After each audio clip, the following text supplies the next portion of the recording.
Well, good evening, everyone. I'm Reverend Richard Burdick, and it's my honor and my pleasure to introduce you to our Wednesday night experience here at Unity North. Our Wednesday nights have two components to them these days, and the first is a meditation that we're going to get into very, very quickly, and that will go for a half an hour. At the end of that half an hour, we're going to take some of the concepts from this meditation and this time of reflection, and we're going to have what we affectionately call Rapping with the Rev.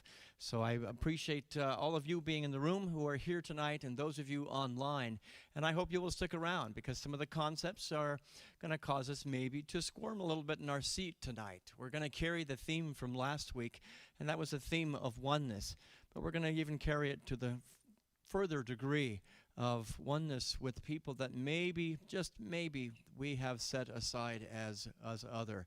And going to look at where the edges of our judgments are, where the edges of our acceptance is, and where we really come to the edge of what oneness really means. And so I'm going to invite you to join me in a meditation. Some of the ideas in a video that we're going to show for the Rapping with the Rev are going to be in this meditation.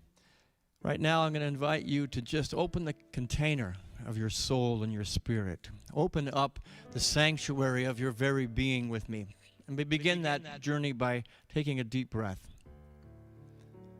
And let's begin to create a container of oneness with the Gandhi universal greeting of peace. And I invite those of you in the room and online to repeat these words after me. I offer you peace. I offer you peace. I offer you love. I offer you friendship. I see your beauty. I hear your needs. I feel your feelings. My wisdom flows from the highest source, and I salute that source in you. Let us work together for unity and love. Take another deep breath, and as you exhale, close your outer eyes and open your inner eyes and allow the sanctuary of your very soul to be expanded. We move in this moment into the full awareness of God, surrounded by the love of God. In the stillness, in the place of truth, let every voice but God's be still in me now. Say that just silently to yourself. Let every voice but God's be still in me now. Into the presence would I enter now, for I am surrounded by the love of God.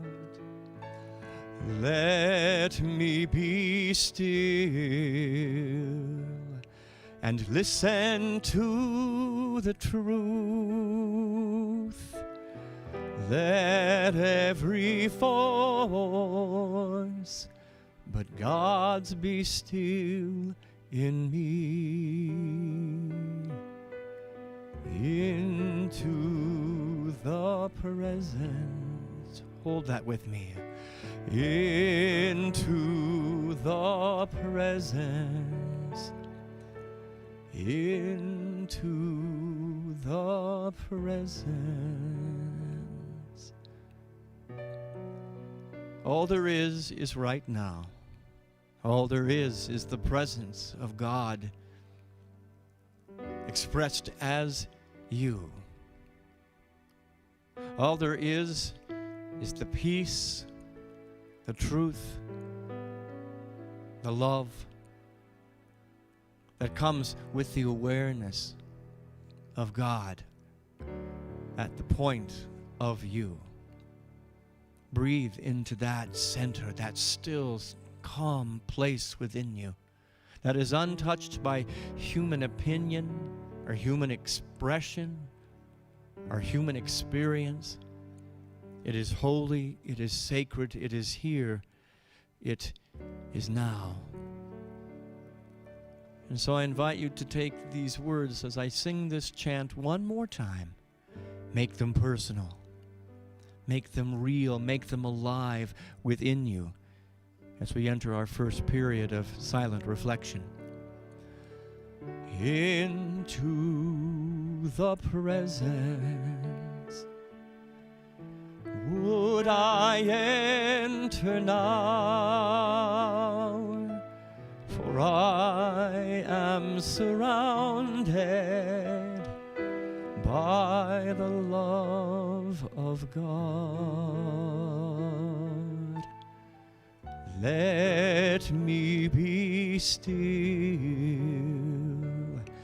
and listen to the truth. Let every voice but God's be still in me. Into the presence, into the presence, into the presence.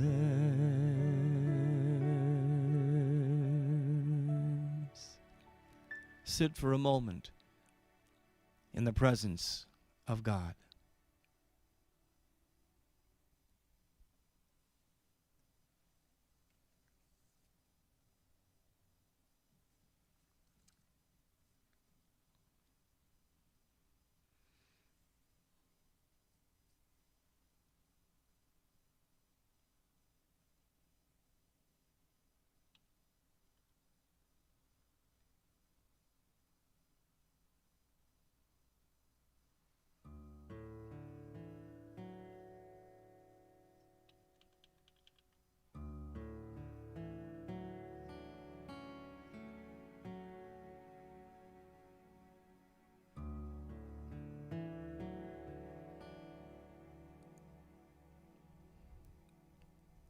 In the full and complete awareness of the One, of all that is, of all that has ever been or ever will be, all that is unlike that presence begins to melt away. All the opinions and judgments, any and all pretense is not needed here in the presence.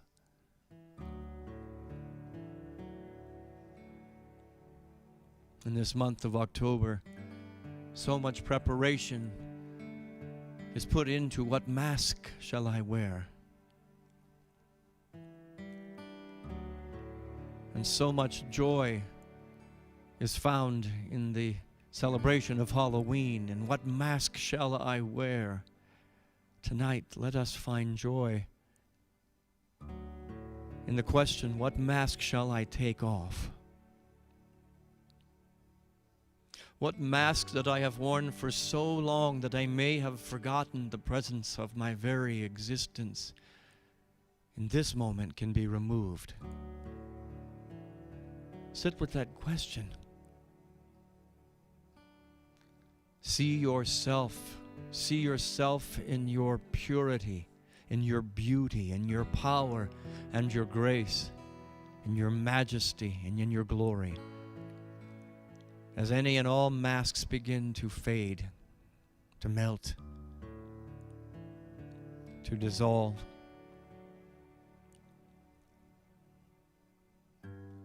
the universe is calling for us to remove the masks, to let them go, to know that we can be the pure essence of God, particularized as us, unique, beautiful, needed, worthy, and valuable.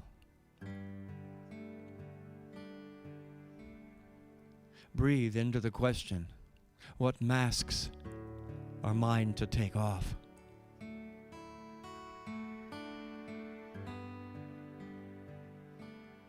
And just sit there for a moment as we sing the words, take off the mask. Be who you are beautiful. Hold that. Hold that sacred truth close. Take off the mask. Be who you are. You are beautiful. Take off the mask. Be who you are. You are beautiful. I can see your true self. We're connected by our hearts. I can see your true self, and I love who you are. Take off the mask. Be who you are. You are beautiful. Take off the mask. Be who you are. You are beautiful. Say these words to your divine self. I can see your true self, to your inner child. We're connected by our heart to the wholeness of you. I can see your true self, and I love who you are. Take off the mask. Be who you are. You are beautiful.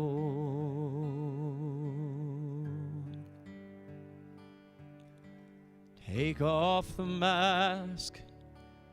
Be who you are. You are beautiful.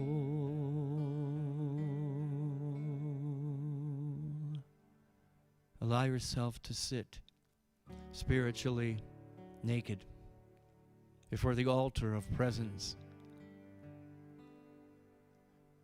as the veritable sanctuary of God incarnate.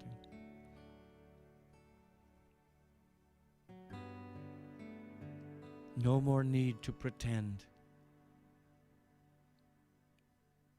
Pure authenticity. Pure you. Pure God essence in the silence.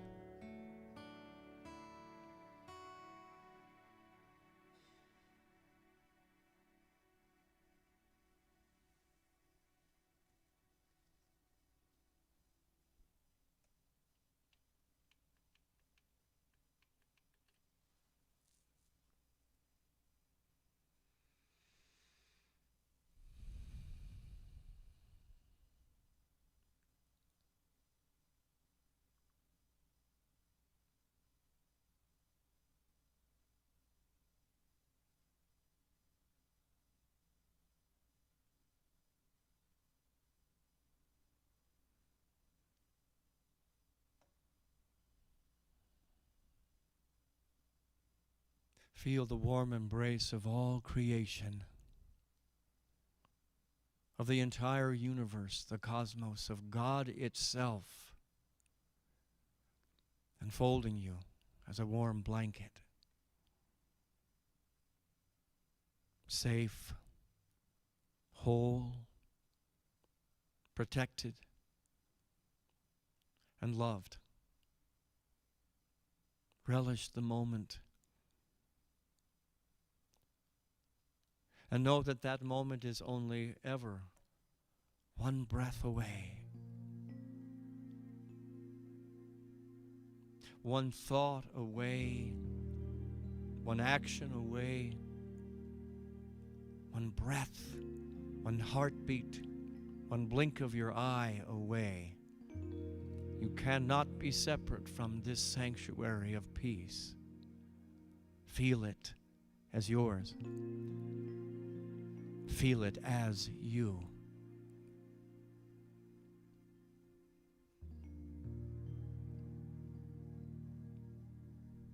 And it is here that we are safe enough and brave enough and real enough to give that blanket away to all others, not just some, all others.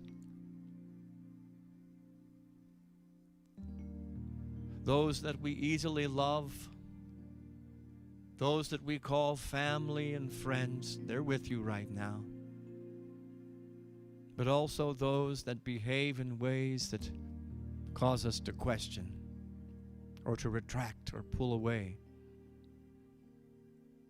In this moment of safety, in this sanctuary of peace, be brave enough, safe enough, and courageous enough to extend that blanket, for it is infinite in its ability to reach all creation. And bring somebody to mind and say to them, "Child of my heart, I see you. Oh, you may have forgotten, but I see you and I hear you. I hear you beneath your words. I feel you. I feel you beyond your actions. And I will be a place of compassion and warmth for you, for the gift has been given to me, not to keep as my own, but to share with those who are lost or hungry, afraid or angry. Soul speaks to soul. Let me know your needs. I am here for you as a warm blanket. Child of my heart, I see you, I hear you, I feel you. Child of my heart, let me know your needs. Let your soul receive. I am here. I am here for you now. Love is the most powerful force on the planet, and no darkness, no ignorance, no human condition can withstand the power of love in its entirety. So let us be love. Let us be the light. Let us be life and light and love incarnate. God as a warm blanket for all creation. Speak, and speak proudly and loudly in this moment to all people. Nobody set aside, but all people. Child of my heart, I see you, I hear you, I feel you. Child of my heart, let me know your needs. Let your soul receive. I am here. I am here for you now. As it has been given to us, so shall we be the gift for others. As we have received and known that sacred holy place, we shall be the holy sacred place for others. Because the great realization comes from the sanctuary of safety and peace that we are in. There are no others. There is only one of us here. In this time, only one of us here on earth. Sit within the awareness of the oneness of all creation in the silence.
when enough of us find this place.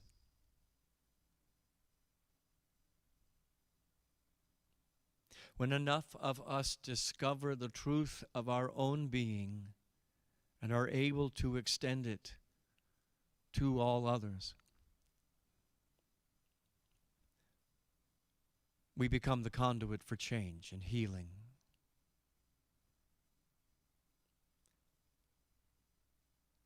We become the veritable essence of oneness in form, in action.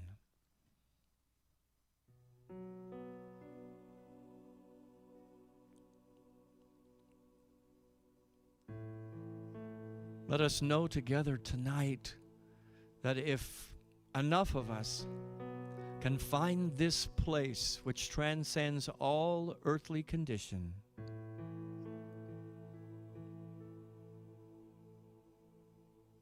that we become a grand impulse, a wave, where suddenly the world transforms before our eyes. This truth gives me hope. It gives me strength.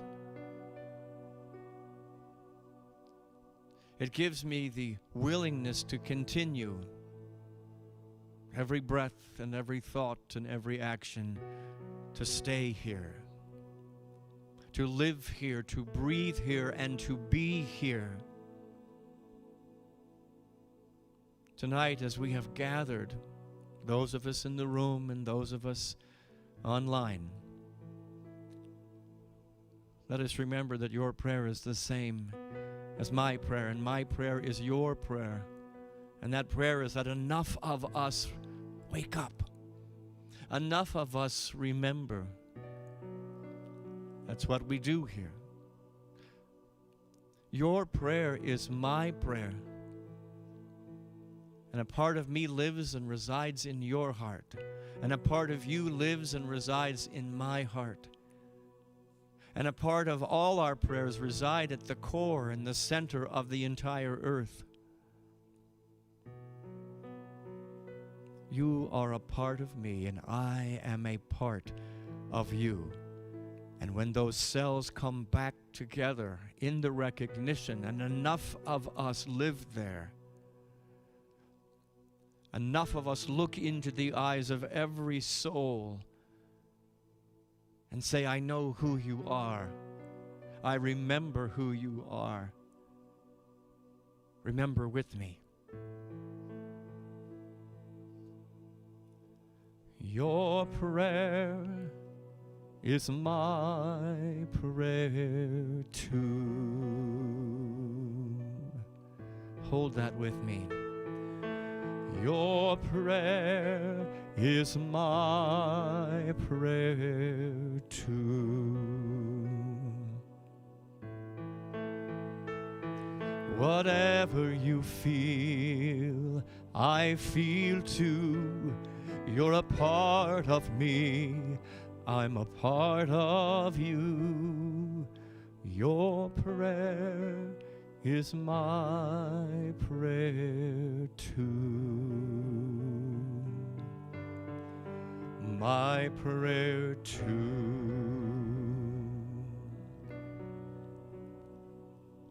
This sanctuary of safety and peace is not a private room.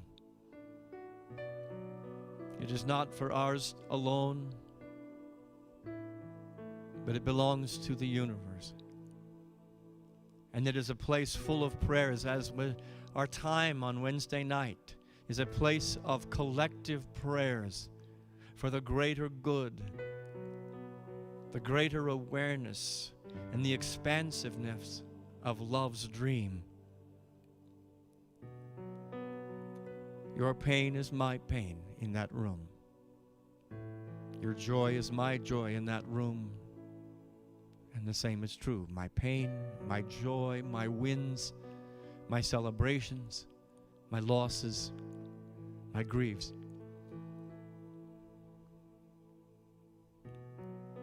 We share them all.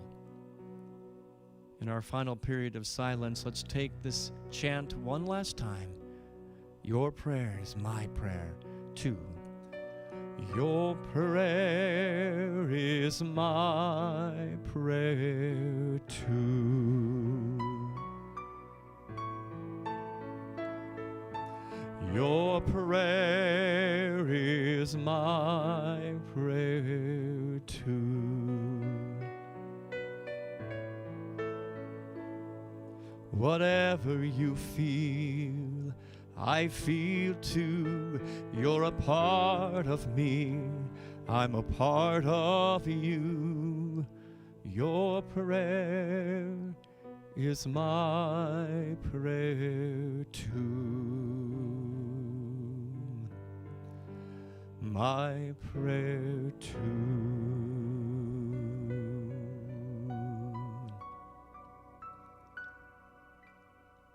Just a moment of silence and the recognition of how much we share as one.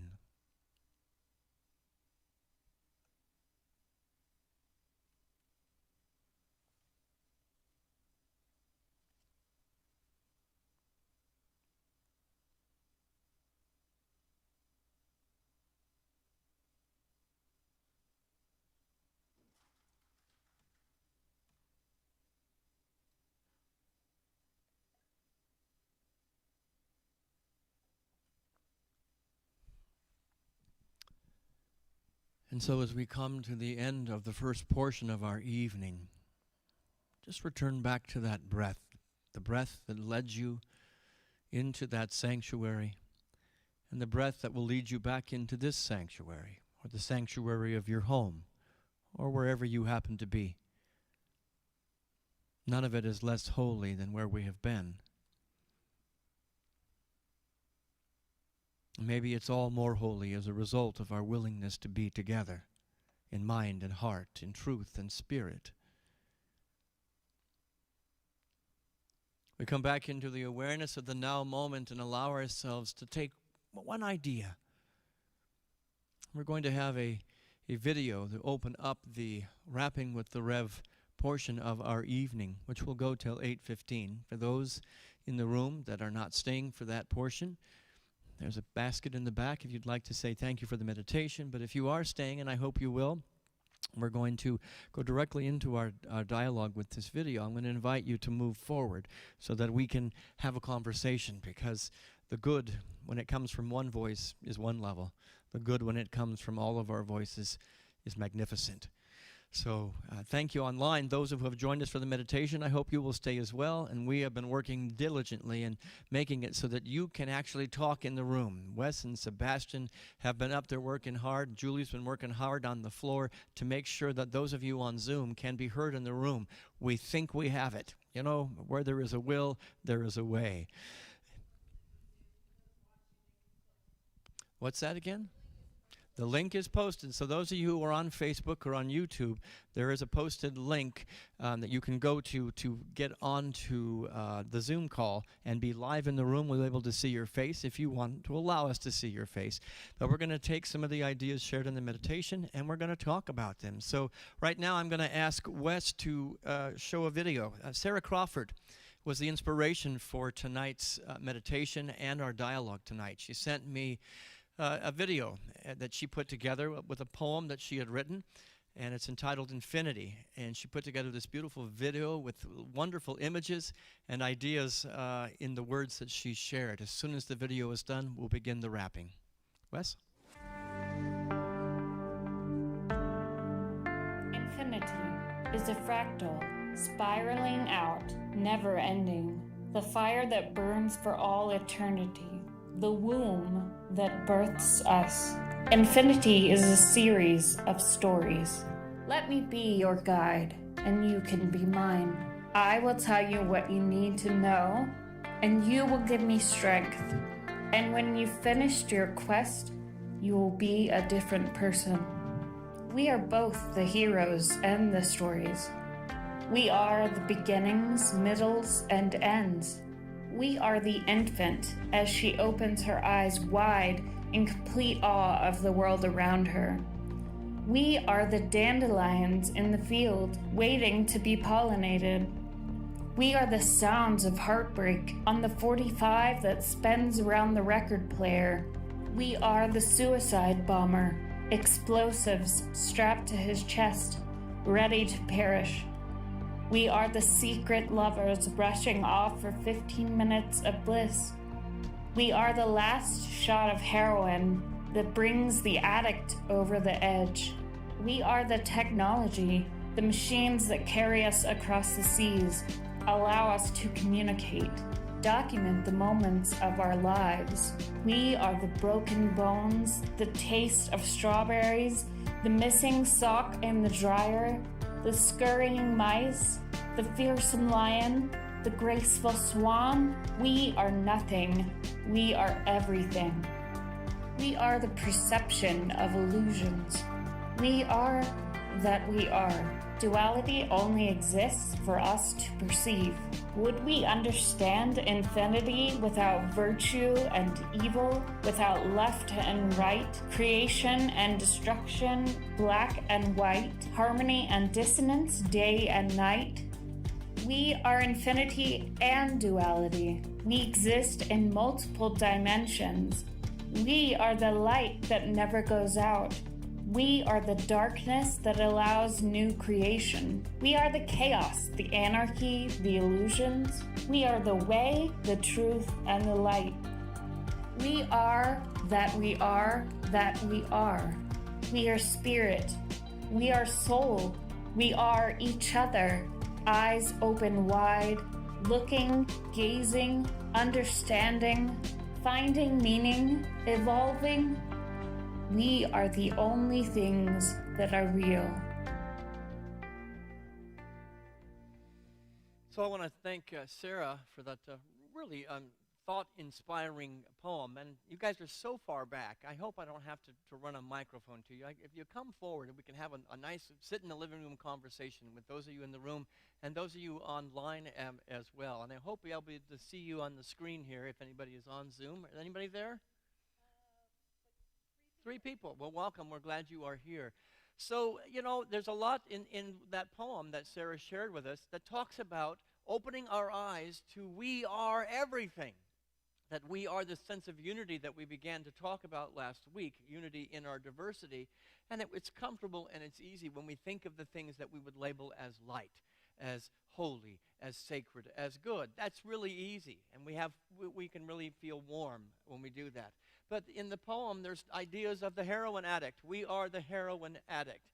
We are the machines that sometimes we curse, but the machines that take us across oceans. We are all these things that we have labeled as holy and beautiful, yet we are all these things that we would label not so holy, not so sacred, as dark and maybe less than. And so she talks a great deal when she's speaking about infinity, about the multidimensional reality of all creation, and that we cannot make exceptions to where we feel a sense of oneness with all people. I want to know what you think about that. Is that an easy journey? Is that something that we come by naturally? Is it something that we forget, that we're all of this, that we cannot separate ourselves from the things that we don't like, that we cannot separate ourselves from the behaviors that we don't like? That, as I said in the meditation, there is no private good, but there also is no private suffering. In this multidimensional reality of us and of us, how does one work to begin to recognize themselves in the heroin addict or in the mother giving birth equally? Anybody want to talk about that? Anybody online or anybody in the room want to comment on that or have anything to say? Because you're going to hear a lot from me if you don't. And you've heard a lot from me already.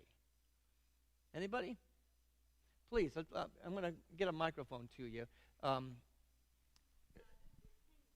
I've got to get you on the mic so the people online can hear you. So would you be willing to run this mic to the next person? Yes. Perfect. Okay. Thanks. I hope I can remember what I was going to say. Well, hold it real close so we can hear you online. Okay. I hope I can remember what I was going to say. It just came to me that close. Okay. You said, can we feel like we are part of the heroin addict? Mm-hmm. I choose to believe we come here a lot of times, we're going to experience everything. So literally, if that happens to be the case, perhaps we have been, or perhaps we will be. if So you're thinking a little bit about reincarnation there, Exactly. that I have been the heroin addict before, and maybe that's why there's such a charge in me when I see the heroin addict. well, that could be true. Yeah? So that was my thought. That So might be you why have we been could. holy and sacred, you've been down, you've been dark, you've been light, you've been all of these things before, or maybe it's your next incarnation you're going to be. That's right. That's my point. I don't know if that's Well, true how- or not, but I like to choose. We could look at it that way if we want Sure. to. Well, what do you all think about that? Looking at that way, we don't necessarily teach reincarnation in this church. No. Their founders, the Fillmores, did teach reincarnation, that at some past life, we were those people.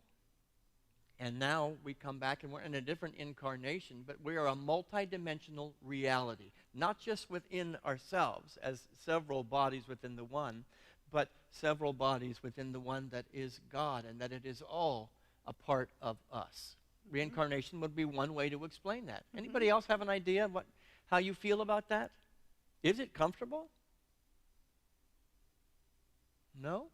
I'm going to get you have a mic, right? We can go ahead and move on because I have lots of questions about this poem today. She says everything is a story. That's a story. What Kay just shared could be a story that we use to contextualize our lives. And that works for you? Great. But it's saying between birth and death. The poem clearly says this, that dash between the day you entered the planet and the day you left the planet. This time and maybe even the last time, it's all a story, that we're making it all up. So I want to ask you, what is the story that you are making up in this lifetime, in this incarnation? What is the story Richard is making up as I live the dash that is this moment in time in Marietta, Georgia, here at Unity North Atlanta? What is the story with the family that I have? What is the story I have about my life with the job that I happen to have, or the people that I interact with, or the friends that cross my path, or the enemies that I have made that cross my path? What is the story that we want to make up? Because the poem, as well as the Unity teachings, clearly say we have the ability to change the story, to change the dash. Anybody want to comment on that? Don't be shy. Kay will even bring you the microphone. Anybody online want to comment? I see David popped in here. Good to see you, David. Good to see you, Vern. Good to see you, Marilyn. And David, you come up. You're okay being on camera, I know. So come on up here so they can see you on camera. Sure. Come up close to me. Smile, you're on camera. Yeah, it's fine. When I saw the video, what was going through my mind is the order of interbeing. Lately, I've been immersed in the teachings of Thich Nhat Hanh, and it's the order of interbeing, which is basically we are everything. We are the stars. We are the earth. All of this has created and manifested us, and that I'm also studying rewilding domestication, that once we're incarnated in this earth, that we are basically forgot. We're been domesticated by family, by parents, by society, to think and believe that we are this physical being, that we are part of this family, which there is some truth to that, but the big picture, what I'm realizing is that we're much more than that, and that for me, it's a spiritual practice of mindfulness. Every single day, I get outside to my sit spot, I commune with nature, I look at trees, I breathe, and I just fill my heart and soul. And really, I'm in love with the whole universe, and just realize, but it's not easy to do. It's a complete practice. And when I see other people, they can push my buttons, but at the same time, I'm working and seeing them as being domesticated, and looking at them with just love and kindness, and realizing that, and helping them and being the light, so to speak. Richard, you've said that before. You want your light to shine so much that other people know that light exists in them. That know that light exists in them. Can I ask you a couple of questions about what you're sharing? And you can raise that up if you want. Don't leave because you're on camera with me. We just have a little dialogue here. We can. What is the story we make up about the buttons that are being pushed? You know, we're not going to get through this world without buttons being pushed. Correct. And what is the story that we have to change, that we have to tell in order to overcome the button pushing, to become more of ourselves and maybe recognize more of the other person in their story? Well, how do you do that? How do you personally do that? Personally, through it's practice, literally, almost minute by minute, present moment to minute, present moment, breath to just breath. I mean, that is the teaching of TikTok on, is absolute mindfulness. Present moment. Actually, I did it with my wife, Liz, this morning. She was getting... Was she pushed in your buttons today? She was. Everybody knows it now, David. Hold on. I mean, what I'm just saying is that she was getting overwhelmed and talking about a story. And I said to her, let's take a breath. We're sitting outside. We're earthing. Present moment. Beautiful moment. Could it be that your story, the story that you brought into the arena, changed her story as well, that you affected, you bringing a higher story, or maybe not even higher, let's not use, better or less than, you just brought a different story when you felt something, and it changed the entire environment? Well, don't think that I've been this way for my whole life. I mean, yeah. But we know each other as brothers. Yeah. We've seen our buttons pushed. Yeah, this is a whole process, too. But the question really is, how are we affecting the stories around us? Whether it be a wife, a beautiful, amazing wife, or a drug addict, or somebody who's teaching something that I don't agree with. Can my story affect them and their story affect me in a positive way? I believe so, and that was what our discussion was this morning, that we're here to serve and here to be that expression of divine light and energy. I mean, all the masters, Buddha, no, I'm just awake. Jesus, I'm showing you, the way to do that. And people say, the poem said, we are the truth, the way, and the life. That's an exact quote from Jesus. Yeah. But it's making it personal. It's making it a personal story, not just, one person. So there's a little bit of blasphemy in there. But there's a little bit of hope that at we-ness that you can affect. It said in the poem, let me be your guide, and you can be mine. I'm sure that Liz has guided you. I've seen that before. Her story has changed your story. I will tell you what you need to know, and you will give me strength. And when you're finished your quest, you'll be a different person. I'll be a different person. Could it be that reincarnation is happening every time we tell a new story? I'm being reincarnated, a new being here on earth. So whether it's past life or this now moment of telling a new story, right, something beautiful can happen when we have that awakening. Julie? Yeah, just to piggyback on that, and then I think Marilyn had her hand up. Good. But Thank you, David. For me, the story is twofold. So if you have a soul contract, which some people believe in soul contracts, where maybe we choose a story that we want to come into an incarnation, but then once we get here, then that story starts to unfold, and then we can affect it in that moment as well based on other people's stories. So it's multifaceted, and I think, just like, Sarah's a writer, and so as she writes, the story unfolds, our story unfolds and changes based on the characters. Marilyn, I think we're going to test and see if this will work. See if she can be heard. Okay, can you hear me? Yes, we can get you just a little bit louder in the room. It's going to work perfectly. Thank you, Wes. Oh, did it work? Okay. As Richard was at the beginning of the meditation, when he was singing We're Connected Heart to Heart, I just got this visual in my mind of a magnet, and that all of our hearts are like magnets, and we have both north and south poles. And where we butt up against other people, we we see someone with different ideas or someone that is different than us that we can't understand, and we present to them our North Pole, knowing that they also are a North Pole. And so we're going to just repel each other. Instead of realizing that if I'm encountering somebody that's a North, I can turn my heart to be a South Pole, to attract that person and to complete that circuit.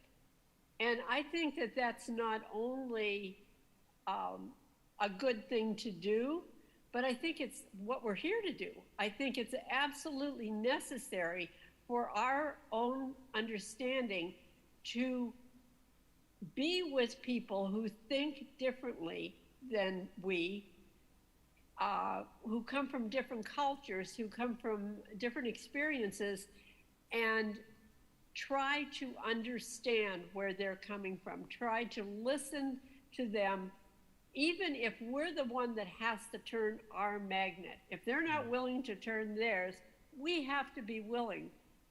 And eventually that attraction, I mean, realizing we're all magnets, that attraction would be complete and make a circle around the earth.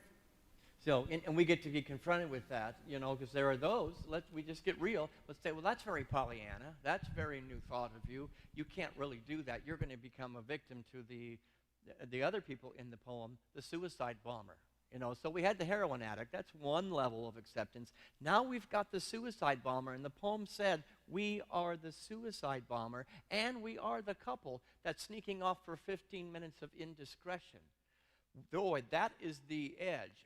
Boy, does my magnet have to be strong? Does my ability to be a magnet of love have to be so strong that I cannot waver from beholding the presence of God underneath the behavior of the story? So I need to tell a story that is so strong, so grounded in me, that my magnetic pull to a greater reality is affecting something that feels like it's so far north, I can't even comprehend it. You had the mic? Did you want to say something, Susie? When you were singing... Is that mic on? Let's get you a mic that's on. I want to make sure. It was handed to me like... Here you go. Okay, when you were singing a couple of the songs, not Child of God, what was it you were singing, the two? Child of my heart. I see Yeah. you, I feel you, I know you. Right, and then there was the other one, You Are So Beautiful. Take off the mask, be who you are. Right, okay, that one, yes. And I was thinking that I feel like I have a lot of compassion for other people and a lot of understanding for other people and a lot of enthusiasm for other people. But I realize that when you sing those songs and just knowing myself that I don't have that compassion for myself, and I'm always wishing I looked different or that I acted different or whatever. And I realized just a week or so ago, our granddaughter, who just got married, sent a picture of me that she says, Grandma, I think this is the most beautiful picture ever. And I was abhorred, and I sent a message back to her. I hate that picture. That's a horrible picture, which was such a not kind thing to do. And I thought, tonight, I need to start seeing myself in her eyes, and I need to start finding that compassion for myself, or I can't really be that person that is loving everybody. So did your granddaughter's story about you affect the story that you were telling yourself? And now there's a commitment to elevate the story to a different perspective. We're changing each other's story. And it's easy when not so easy when it comes to our appearance. But boy, is it challenging when it comes to a suicide bomber and the immediate judgments. Or it comes to a behavior of somebody who happens to belong to a certain group of people, and then we say, make a blanket statement, all people are like that. That feels ugly, the story I've been telling. And I made the blanket statement, I hate that picture, it's just horrible, without taking into consideration anything else or how she saw it. And backing up now and looking at that, I have a lot of work to do. Don't we all? The story needs to be elevated. And when enough of us, as I said in the meditation, up the level of that story, there'll be a critical mass, and suddenly maybe transformation will happen. Now let me postulate something here, though, that she also had in the poem. She's very clearly dancing in a Taoist perspective of yin and yang are necessary, that we need the dark as much as we need the light, that we need all of it in order to give dimension, perception. Where's the line here? Duality only exists for us to perceive. For us to perceive, to have the shades and the colors and textures. We wouldn't know the light if we didn't have the darkness. How do you feel about that? Is it a necessary component to life, or is it a necessary component to getting home, back to the Garden of Eden, or back to the sense of oneness? Do we need these things in order to return home? David Pritchard has his hand up, so I'm going to ask him to unmute, and then we also have Dr. Vern as well online that has his hand up. So David, go ahead. Hey everybody, great meditation tonight, great conversation tonight. Thank you, Sarah, for getting that started. Really struck me what Susie just said about loving ourselves and how that is such a block, because when I feel less acceptance and less love for myself, I'm more likely to be judgmental about somebody else. And conversely, when I feel better about myself, I don't have that need to judge, and I'm more likely to, while I'm certainly not at the place where I can think, I love that suicide bomber. At least I don't hate that suicide bomber. I don't hate that, Osama bin Laden, Hitler, whoever it is. But there's so much correlation between loving myself, accepting myself, and how I can then have the energy, the power, the spirit, the capacity to love and accept other people. So I'll be thinking about that a good bit. Thank you.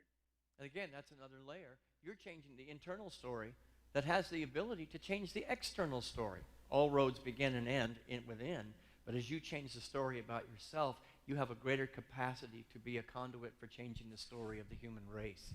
And I think that's pretty powerful. Vern had his hand up? Yeah, Vern, if you want to unmute.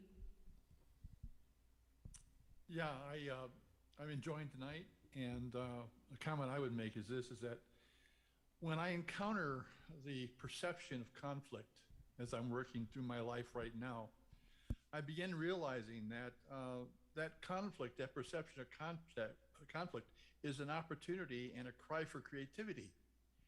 In other words, it's obvious that if I have one perception of the way things should be, and I encounter another person that has a different, especially if it appears to be opposite, it's quite obvious that there's a third way. There's a third way. And that's why we're having this exchange. That's why we're having this dynamic between two people. There is a third way. Now, what's necessary is for both parties being willing to recognize that, and that opens up the dialogue of exploring and creating a third way. But if we never get past the opposite, if we never get past, I got to prove to you I'm right, or you got to prove to me that you're right, it's the Fruit Loop. We will not get through that.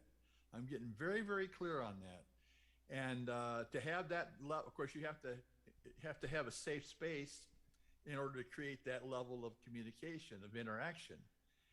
And that's where I'm at right now. What I'm at is that I'm going to places that I feel comfortable in, that there is safe, sacred space for me to be myself, to be authentic. I want that for every other person that's in that room with me, no matter what their beliefs are, no matter where they're at, because I know that if I encounter the perception of conflict, if we're all playing at the same level and we recognize that we will create another level. We will create a different way of seeing this. And I believe that's what it's all about.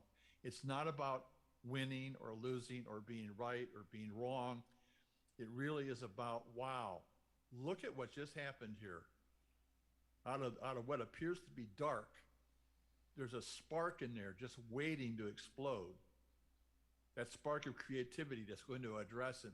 And I've had practical, personal experiences that throughout my life, but in the last couple of months, I've had some real opportunities to learn and seeing that there is a third way.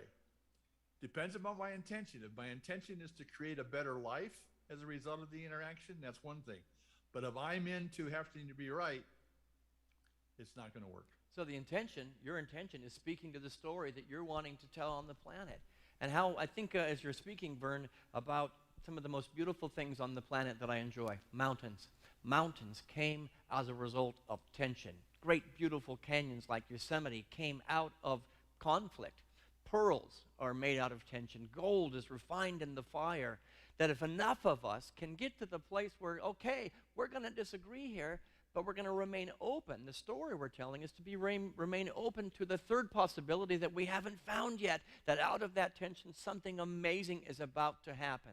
And I think that we can change the conversation when enough of us are willing to sit in the fire, in the pressure of a volcano that wants to go off, that incredible mountains of spirituality and humanity are about to emerge. That gives me excitement. And believe me, as somebody who ran from conflict my whole life, ran from the dark and the light as both necessary to the creation of the third idea, my life is so much more full and rich because I sit with the conflict now. I'm okay with it. And many people in this church do not think the way I think. And how beautiful is it that we have an environment where maybe enough of us are here in this room, in that room up there. Enough of us are willing to get there so that the transformation of the mountain humanity's experience is about to happen. Are we that close? How close are we? And in order to do that, another idea that was in the poem that she clearly said is, we are nothing. She gets very Buddhist here, David. We are nothing, and we are everything. So it's kind of the other side of, there's only one of us here. We are nothing. We're all just a made-up story, and it's all illusion. How does that feel when somebody tells you, we are nothing? Not saying you are nothing, or I am nothing. We are nothing. We do have a comment on Facebook. I'm not sure it's in relation to that, but, and I hope I'm saying your name, is it Mary? R-I. She says, how do you get to a point to one difficult time meditating? I think about a million things most of the time. The loss of a loved one, or how I can be better. Wondering who I really am, if I'm doing what I'm called to do. How do I figure out all of this? How do I figure all of this out? So much confusion and pain during meditation. And I acknowledge that. And a lot of us have been there. Sometimes are still there. Even people who have been meditating for years and years and years have those days where this just isn't working. I can't get out of the monkey mind machine in my head. But I'm reminded of a story of a student that went to the great monk next to the river, and he says, I want to learn to meditate. I want to know what it's like to be one with God. And the great teacher took the student's head and plunged it under the river. And he held it under the water for a very long time. And at the last minute, he pulled the student up, and the student gasped for air. Said, what the hell was that about? And the master says, what was the only thing you were thinking about while I was holding you under the water? He says, getting that breath. I needed that breath. I wanted that breath. And he says, when you want oneness and you want the peace of mind as desperately as you wanted that breath, you will know what it is to meditate, what it is to be one with God. I think our environment, and I'll speak to you, Mary, if it is, or Mariah, I'm not sure what it is, when we can remove the distractions of our lives that are the million thoughts. See, the million thoughts don't start necessarily in our head. They're out here. We have convoluted this life and complicated this life so much that we said this is important, but so is this, and this is important. When meditation becomes the single most important thing, and that means having to kind of step back from life as we have created it. The story means I'm going to step out of what the world has said this is the way we do life. That means letting go, releasing of those things out here that little by little, and it's not expecting yourself to be the expert meditator after 2 nights. It's a long process of releasing that which is distracting to the main focus and the main intention. till you get to that breath that you want so desperately. And I can feel in the comment that you made that you are getting to that point that you really want to so much that it's almost painful. I'm going to say you're right on the edge, but I'm going to join you in saying what needs to be removed, so that the only thing important is that breath that you're going to get. And don't have the expectation that you're going to have it 24/7. There are some days, if I have 30 seconds of an awareness, I feel like it's been a successful day. And that 30 seconds can feel like a 2-week vacation. Now, am I always there? No. As David said, we were kind of letting David, we were praising him, and he's saying, wait a minute, there are days. We all have those days. But we're the heroes. I'm going to help you on some certain day. You're going to help me. Mary's going to help us in some day. Vern's going to talk. Nicole and Julie. We're all in this together, helping each other find the hero. At any given moment, we'll be the one holding the head under the water, or next moment, we might be the one with the head under the water, or the one standing on the side of the river going, this is all ridiculous, because those people are us too. And David Pritchard says, Insight Timer, which I also use, is a great tool for meditators, especially beginners. And that's an app you can get on iPhone and I believe on Android. But sometimes I think, when you're meditating, Mary, or if it's Maria, I apologize, that if the goal is the silence, but sometimes, Nicole and I talk about this all the time, it's about sitting in the feeling. It's not about necessarily getting rid of it or erasing it. We've got to feel it to heal it, they say. But it can be really uncomfortable to sit in the pain and just allow it without trying to figure it out or solve it or, in my case, overprocess every thought that I've ever had, but just allow the physical sensation or whatever to just be with it. And then through that, sometimes you find that for just a brief instant, it does start to release. And then for me, trying to love it through it. Yeah, and I'll even use the human experience. Okay, I've got the distractions. I've got to do the dishes.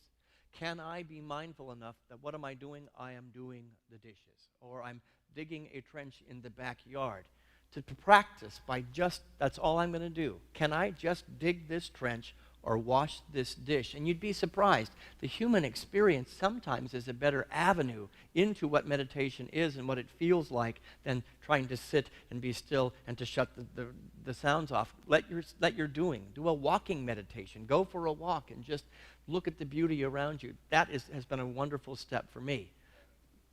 Gratitude. Just go through your list. Your mind wants something to hold on to. Give it something to hold on to. I told the story one time that Susie's son was learning to walk, and he felt like he needed something to hold on to, and if he didn't have something to hold on to, he fell down. So she gave him a banana in his hand, and suddenly he had something that tricked his mind to hold on to. He could walk. Now, it makes no sense. There was no stability in that banana, but he had the sense of confidence. So I'm saying give your mind something to hold on to. I'm digging a trench. I'm washing a dish. I'm doing whatever I'm doing. And it occupies the mind for a moment so you can feel what it feels like to just be peace. And you'll eventually feel one with the dish, one with the soil. I know when I get into the garden, I can feel one with the earth, and there is no time. I'll suddenly be out there digging, thinking 10 minutes has passed, and it's been 2 hours. That's a meditation. And I cannot say that it is less of a meditation than sitting and oming and holding sacred space. Find the way that works for you. I want to say welcome to Amani, who joined us online, and Hey, Teresa Amani. as well. Good to see you guys. So in the poem, one of the last, well, let me draw that distinction. She said, we are the way, the truth, and the life. We draw a distinction here at Unity about Jesus, the man, and the Christ essence. And when he's speaking, you can tell when he is speaking from his humanhood and from his Christ essence. That was a Christ essence speaking. We need to clearly know the delineation, not that our human self is bad and our spiritual self is good. It's all necessary, the yin and the yang, the dark and the light, the ethereal and the concrete. They're all necessary. But the meditation will come from the place of our Christ essence.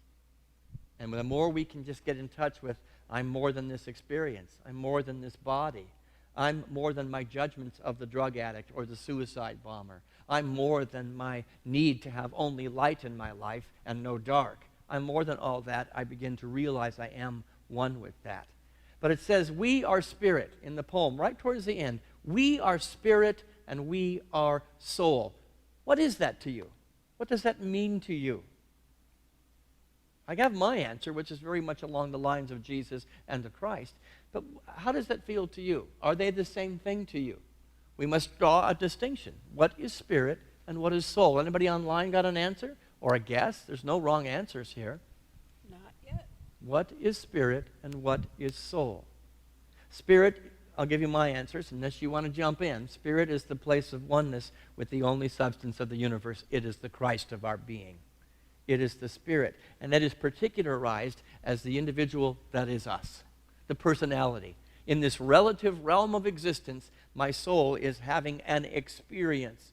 And the journey of getting to infinity, of feeling one with all of it and nothing all at the same time, has got to be contextualized from the level of the spirit, transcending my personality, transcending your personality, transcending the labels and the jobs and the things that you do. You are not a suicide bomber. Your soul is having that expression on earth, but the spirit, it's like the wave. The wave goes back into the ocean, and it's just the ocean. From the level of the spirit, that's all I see. But we are both. We are human, and we are divine. And the more I can look for the divinity, the more that divinity will show up in my field, certainly here and here. But do we believe that the more that it will show up here? Yes. And back to the question I asked in the meditation. If enough of us are viewing with the eyes of God, listening with the ears of God, of spirit, and not the personality that's particularized as a soul, is there a tipping point? Is there a moment when suddenly, poof, another big bang happens and the world enters the Aquarian age and leaves the Piscean age? You want to say something, David? I've got Susie's got the mic there.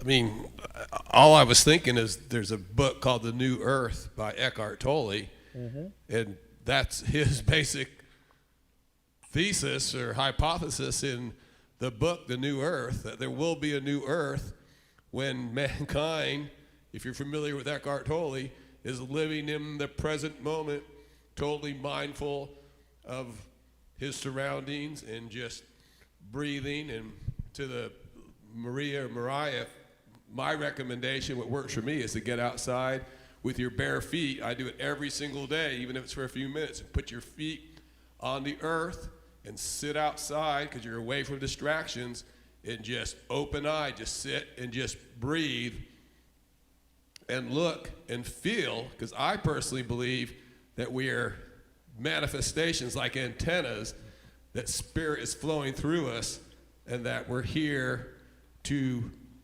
undomesticate ourselves, undo those blocks.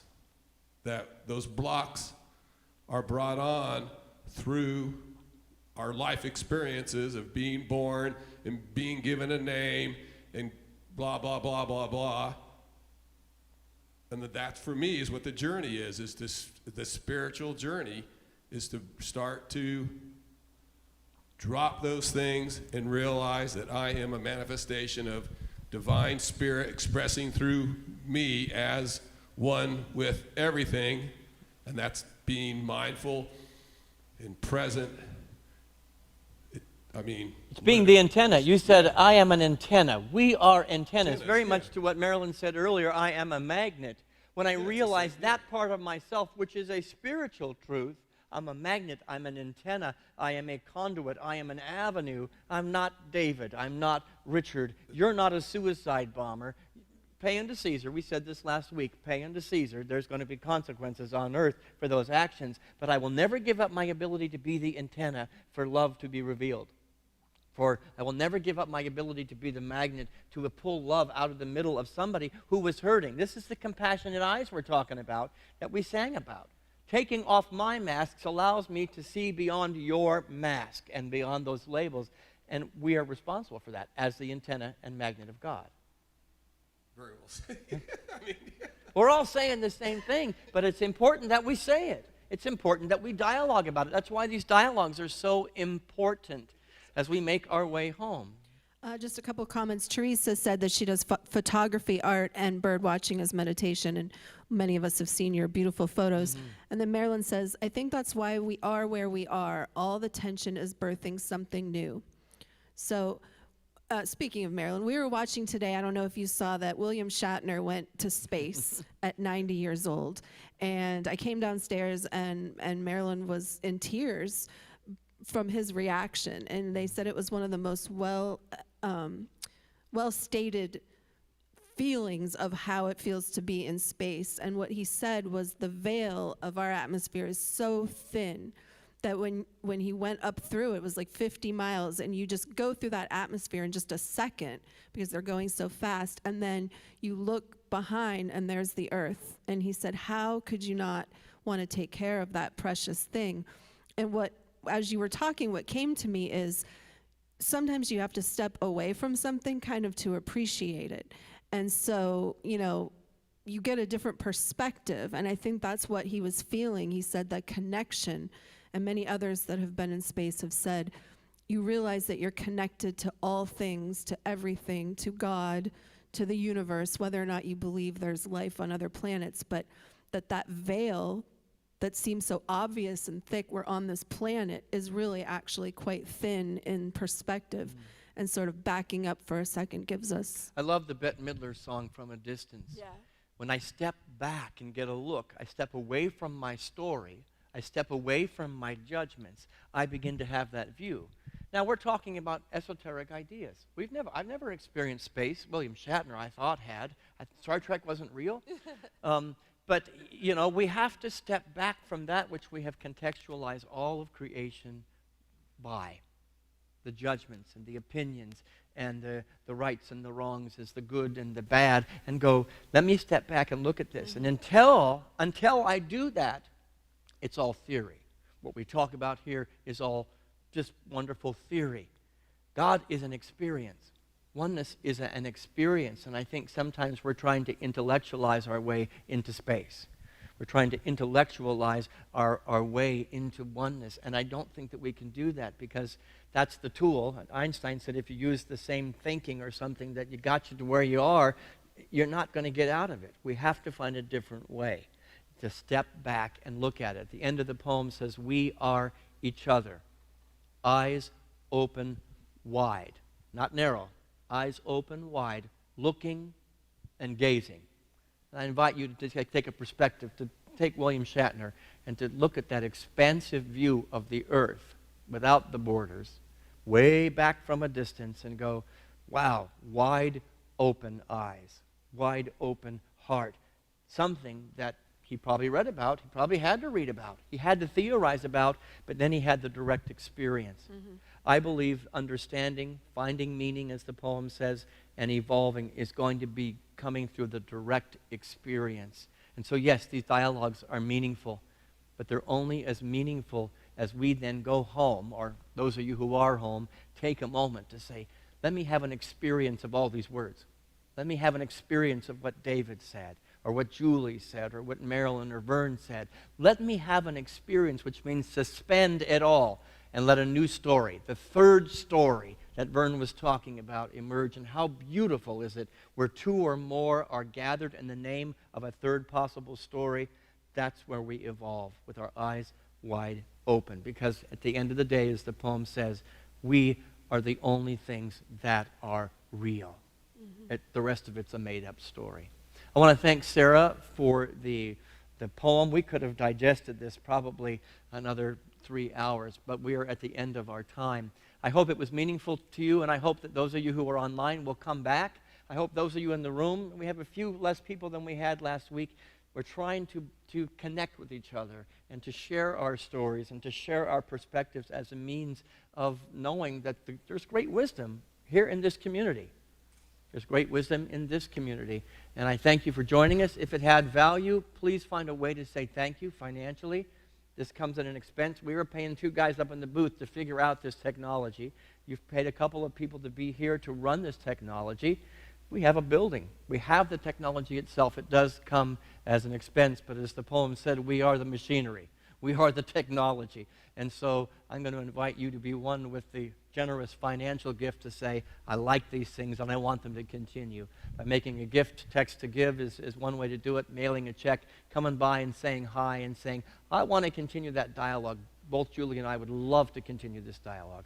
Thank you so much for joining us. Let's end in a moment of prayer, giving thanks for the presence of God that's done business as the songs that we have sung, the poem that we have read, the people who have written and sung those, the people who have shared words tonight in our brief dialogue. All the presence of God, every word, the ones we agreed with and the ones we didn't agree with, the ones that caused us to think. Let us create the third story together as we go into our separate lives. For this and so much more, thank you, God. And so it is, and so it shall be. Have a blessed and beautiful evening, everybody. Take off the mask and be who you are.